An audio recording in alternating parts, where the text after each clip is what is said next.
Assalamualaikum warahmatullahi wabarakatuh. Sebelumnya perkenalkan, nama saya Zulfikar Raffi Nurcayandi dari Program Studi Pendidikan Matematika Universitas Muria Kudus. Pada kali ini kita akan membahas mengenai Pancasila dalam kajian sejarah masa Orde Reformasi dan masa Revolusi Industri 4.0. Baik, yang pertama kita akan membahas mengenai Pancasila pada masa Orde Reformasi. Apa sih Orde Reformasi itu?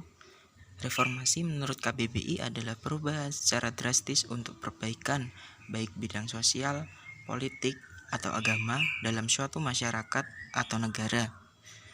Nah, awal mula Orde Reformasi Indonesia ditandai dengan mundurnya Soeharto sebagai presiden pada tanggal 21 Mei 1998. Nah, Pancasila memiliki peran di era reformasi.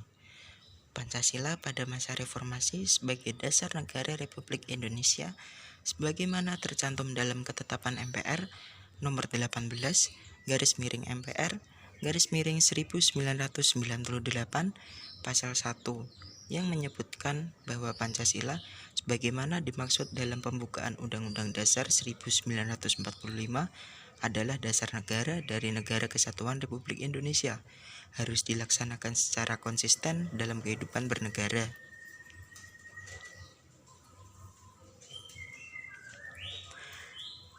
Dalam peraturan negara yang lain, Pancasila juga sebagai sumber hukum Republik Indonesia sebagaimana tercantum dalam ketetapan MPR nomor 3 / MPR /2000 pasal 1 ayat 3 yang menyebutkan bahwa sumber hukum dasar nasional adalah Pancasila sebagaimana yang tertulis dalam pembukaan Undang-Undang Dasar 1945, yaitu ketuhanan yang Maha Esa, kemanusiaan yang adil dan beradab, persatuan Indonesia, dan kerakyatan yang dipimpin oleh hikmat kebijaksanaan dalam permusyawaratan perwakilan, serta dengan mewujudkan suatu keadilan sosial bagi seluruh rakyat Indonesia dan batang tubuh Undang-Undang Dasar 1945.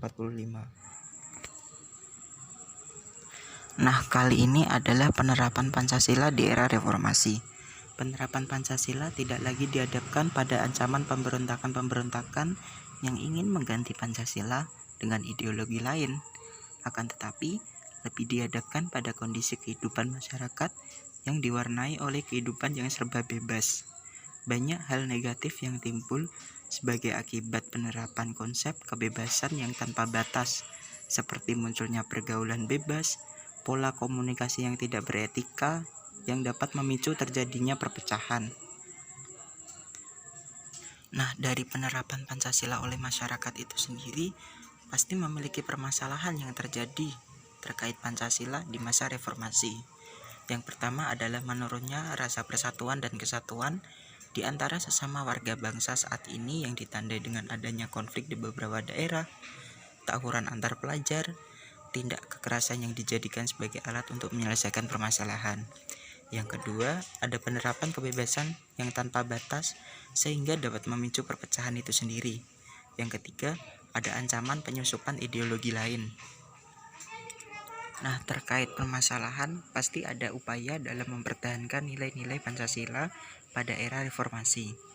Upaya yang dapat dilakukan adalah melalui efektivitas pembinaan kebangsaan melalui pembentukan sikap nasionalisme. Dengan ini, sikap nasionalisme akan dapat dijadikan sebagai pembentukan sikap dan mental bangsa. Contoh pembinaan kebangsaan yaitu yang pertama, memasukkan pelajaran pendidikan kewarganegaraan sebagai pelajaran wajib di dalam kurikulum sekolah formal. Yang kedua, adanya pendidikan karakter sebagai salah satu aspek penilaian di sekolahan. Penjelasan selanjutnya adalah Pancasila pada masa Revolusi Industri 4.0. Apa sih masa Revolusi Industri 4.0? Menurut KBBI, revolusi adalah perubahan yang cukup mendasar dalam suatu bidang. Revolusi Industri 4.0 adalah tren di dunia industri yang menggabungkan teknologi otomatisasi dengan teknologi cyber.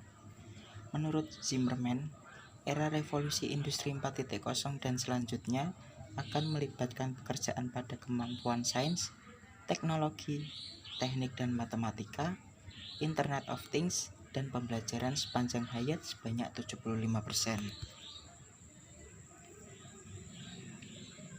Nah, ancaman permasalahan Pancasila yang terjadi di masa revolusi industri 4.0. Yang pertama, permasalahannya terletak pada adanya jarak antara fungsionalitas Pancasila dengan pemahaman masyarakat. Jarak ini tercipta karena masyarakat menganggap bahwa Pancasila adalah suatu yang bersifat abstrak.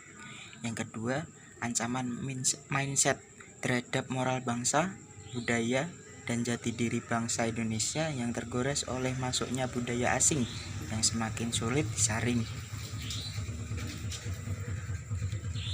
Nah, untuk mengatasi ancaman-ancaman tersebut, diperlukan sebuah upaya untuk mengatasinya. Salah satunya dengan membumikan Pancasila. Arti membumikan Pancasila adalah menanamkan nilai-nilai, norma-norma, dan adat istiadat di dalam kehidupan baik berbangsa dan bernegara. Upaya dalam membumikan Pancasila adalah yang pertama, mendekatkan kembali Pancasila kepada masyarakat agar Pancasila bukan merupakan suatu hal yang asing atau absurd untuk dipahami.